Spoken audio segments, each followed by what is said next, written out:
그리고 여자가 손을 제 코앞까지 쭉 뻗는 거예요. 정신이 점점 아득해지던 그때, 지금으로부터 36년 전, 제 나이 12살 때의 일입니다. 당시 저희 가족이 살던 동네는 앞으로는 작은 강이 흐르고 뒤로는 나지막한 산으로 둘러싸인 한적한 시골 마을이었는데요. 한창 뛰어놀 나이였던 저와 제 친구들은 특히나 이 마을 뒷산을 운동장 삼아 노는 걸 좋아했습니다. 그러던 어느 날 아빠? 저 혼자 새총 연습을 하게 된 날이 있었는데요. 이 눈에 보이는 나무며 잎사귀에 대고 톡톡 쏘아대며 걷다 보니까 여기 어디지? 산속 깊은 곳까지 들어와 있더라고요. 어라? 저건 또 뭐지? 작고 야트막한 흙더미 위에 뭔가 보이는 거예요. 무슨이야? 구슬치기 할 때 쓰는 유리구슬 몇 개랑 이건 뭐지? 그 옆으로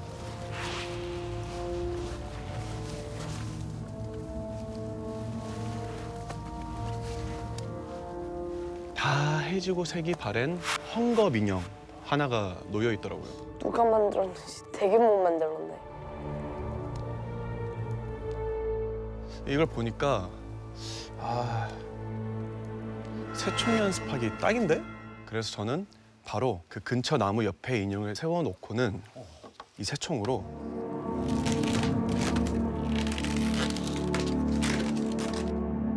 새총을 쏘기 시작했습니다. 이 명중하면은 픽 하고 고꾸라지는 모습에 제가 너무 신이 나서 몇 번이고 쏘고 있는데 누가 보이더라고요. 어라? 저 앞에서 누가 저를 빤히 바라보고 있는 거예요. 누구지? 저는 괜히 머쓱해져서 새총 쏘기를 그만두고 산을 내려가기로 했습니다. 한 몇 발자국 갔을까?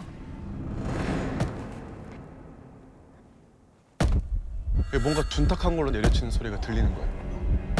힐끗 뒤를 돌아봤더니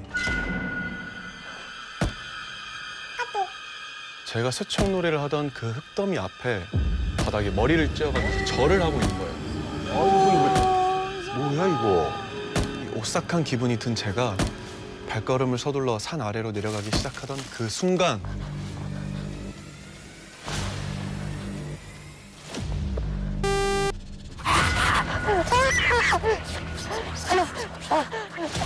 살려주세요! 누가 없어요? 알 수 없는 소리를 흘려가며 쫓아오고 있는 거예요. 쉬지 않고 달린 끝에 마을 어귀에 도착했습니다. 근데 살려주세요! 제가 소리를 질러가면서 뛰어내려왔으니 마을 어르신 한 분 정도는 나와볼 법도 한데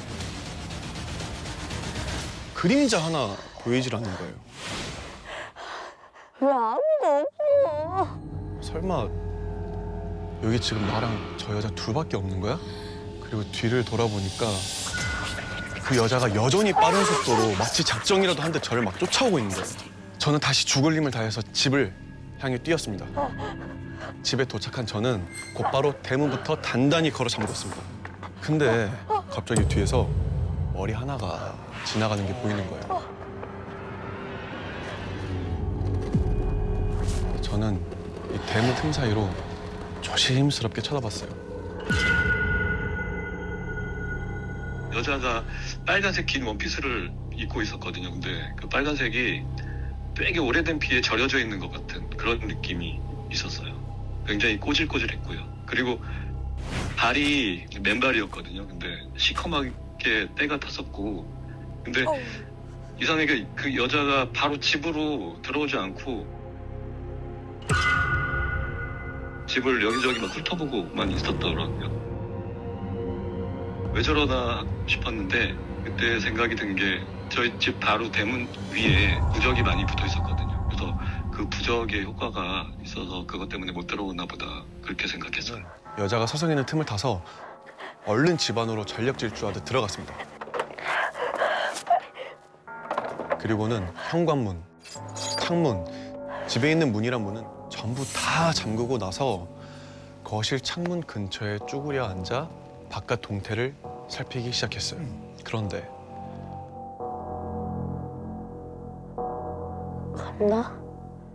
담장 너머 어디에도 그 여자가 안 보이는 거예요.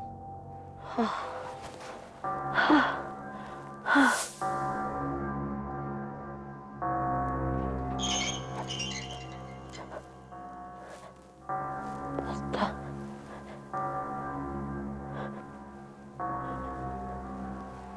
정말.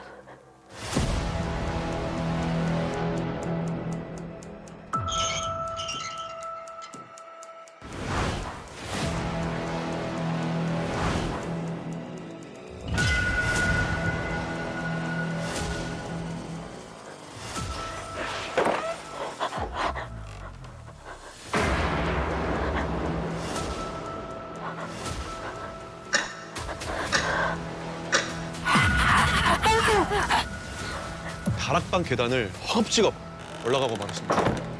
일단 숨고보자는 생각 말고는 뭐 아무것도 할 수가 없었어요. 그리고는 다락방 한 구석 어지러이 쌓여있는 상자들 사이에 몸을 숨겼습니다.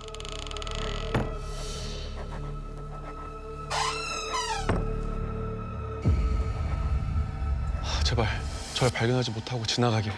그 순간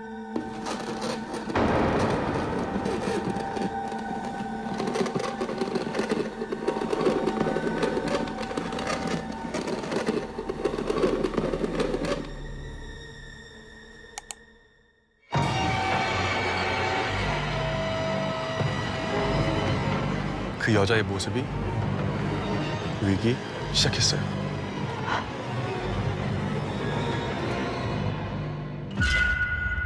살기가 가득한 눈빛을 하고는 긴 손톱으로 바닥을 긁어가며 기어 들어오고 있었습니다.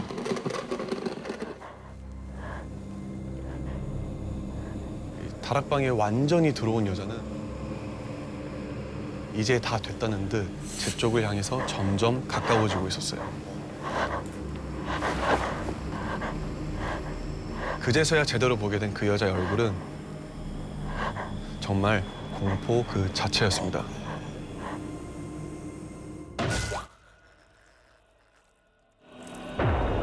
그리고 여자가 손을 제 코앞까지 쭉 뻗는 거예요. 정신이 점점 아득해지던 그때 어디선가 들려온 커다란 고함 소리와 함께 저는 정신을 잃고 말았습니다. 얼마나 시간이 흘렀을까? 준호야! 준호야! 준호야!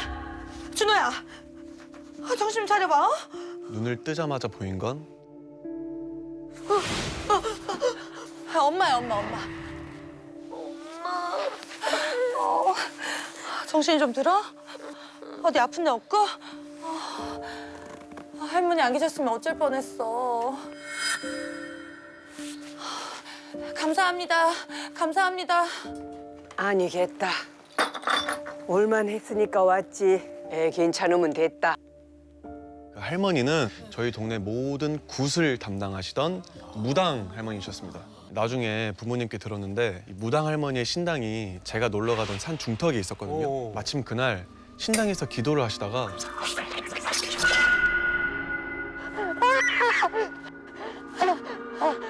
제가 그 여자에게 쫓기듯이 막 뛰어내려가는 걸 보시고는 살려주세요. 네, 황급히 무속에서 쓰는 도구들을 챙겨서 마을로 내려오셨다는 겁니다. 그리고는 저희 집까지 오셔서 바로 귀신 쫓는 의식을 해주신 덕분에 그 여자가 물러갔다고 하더라고요. 그러니까 내 인냐! 이라고 외치신 분이 바로 이 무당 할머니셨던 거죠. 그런데 준호야, 너 산에서 뭐하다 내려왔니? 한참 전에 죽은 그 거지가 널 따라서 여기까지 왔을 땐 무슨 이유가 있지 않겠어? 할머니 말씀이 그 여자가 아주 예전에 저희 동네에 살던 거지였다는 거예요. 근데 혼자가 아니라 어린 아들이랑 함께 마을을 떠돌았는데 엄마. 짓궂은 동네 애들이 막 돌팔매질 같은 걸 많이 했었거든요. 그 아이가 돌팔매질을 많이 당해서 시름시름 막 앓고 있다가 한 며칠 후에 죽었다고 하더라고요. 그래서 여자가 죽은 애를 그 산에다가 묻었다고 하더라고요. 그리고 그 무덤을 계속 그 앞에서 지키다가 결국에 그 여자도 죽었다고 아이가 묻혔던 그 장소에다가 옆에다 같이 그냥 묻어버렸다고 하더라고요. 그때 제 나이가 그 애들을 괴롭혔던 애들의 나이하고 비슷하지 않았나. 그래서 저를 보고 쫓아왔던 게 아닌가. 그리고 이제 그 일 이후에 무당 할머니께서 해주신 굿이 효과를 본 건지 여자가 다시 나타나지는 않았는데요. 이 무덤가에서 머리를 찧어가면서 절을 하던 그 여자의 모습은 36년이 지난 지금도 제 머릿속에서 잊히질 않고 있습니다.